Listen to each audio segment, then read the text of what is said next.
Oi, querida, a paz do Senhor. Te convido para a nossa devocional diária. Vamos lá? Hoje a gente vai falar sobre Filipenses. O capítulo 4, versículo 4, Paulo diz assim: Regozijai-vos sempre no Senhor. Outra vez digo, regozijai-vos. Algumas versões dizem alegrai-vos no Senhor. Outra vez vos digo, alegrai-vos. É um mandamento. Paulo está mandando aquela congregação que estava ali em Filipos se alegrar. Por quê? Porque Paulo estava preso, né? E essa carta é cheia de versículos especiais. Então, por 4 dias eu vou ler 4 versículos diferentes de Filipenses. E eu vou te dar a oportunidade de ler um capítulo por dia. Hoje você vai ler Filipenses capítulo 1. Não é pesado, não vai atrapalhar a sua leitura, sua prática, seu devocional diário. Eu queria que você lesse, para que quando eu estivesse falando, você pudesse entender a mais, assim, sabe? Quando a gente lê e a gente tem uma base do contexto político, histórico da época. Vamos lá. Paulo estava preso lá em Roma. E aí, quem estava com ele era Timóteo. Algumas pessoas acreditam que Paulo é o autor da carta, mas Timóteo que escreveu, né? Timóteo ajudava ele escrevendo as cartas. É uma possibilidade. Filipos era o primeiro lugar na Europa que Paulo tinha pregado o evangelho formalmente, né? A gente consegue ver em Atos, lá, Atos 16, a partir do versículo 11, ele vai falar sobre essa parte que ele estava lá em Filipos. Paulo, assim como na carta de Efésios, Colossenses e Filemon, ele estava preso.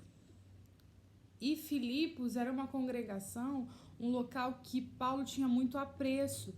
Tanto que a gente vai ver bem dividido. O capítulo 1 de Filipenses vai falar sobre a gratidão de Paulo, né, com as ajudas financeiras. Se você ler o Filipenses inteiro, você vai entender o que eu estou falando.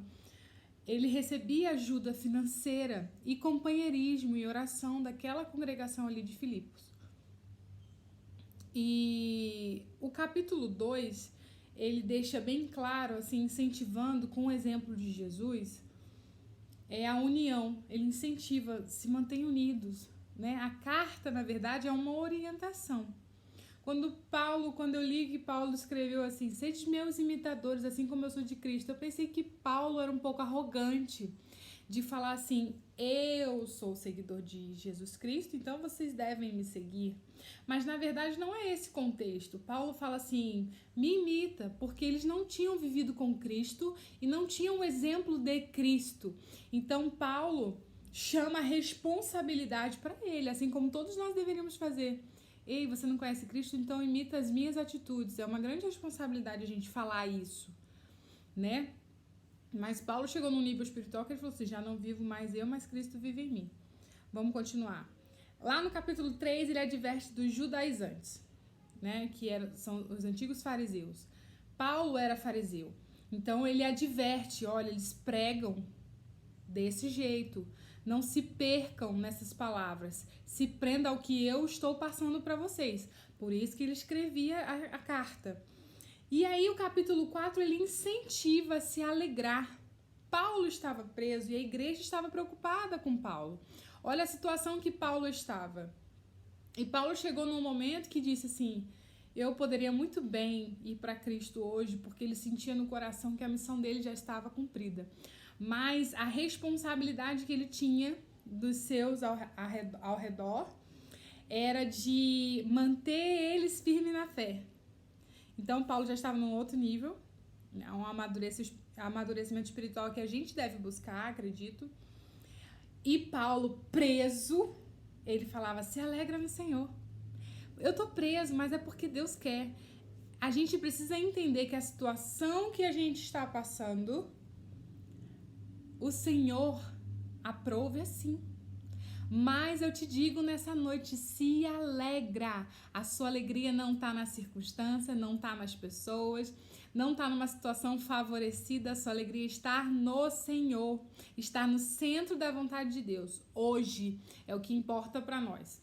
Então, quando a gente se encontra no centro da vontade de Deus, pode ser o vento que for, pode passar a situação que for, assim como a gente já conversou antes. Mas a sua alegria permanece. Porque os seus olhos não estão nos bens materiais, no que a gente consegue visualizar. Não digo bens materiais, valor financeiro somente, mas eu digo assim, aquilo que a gente consegue palpar, o que os nossos olhos conseguem ver. Hoje eu te convido a abrir os seus olhos espirituais para que a sua mente possa focar nas coisas do alto e que você possa ser revestido de algo novo, de uma experiência nova, em que a sua felicidade não se abala, porque a sua felicidade está no Senhor. E Ele é a nossa rocha firme, Ele não se abala, Ele é o mesmo ontem, é o mesmo hoje e vai permanecer para sempre. A palavra do Senhor diz que a palavra dele permanece para sempre. Então, eu desejo que o Espírito Santo possa falar mais ao seu coração e eu te convido a ler Filipenses completo, tá bom?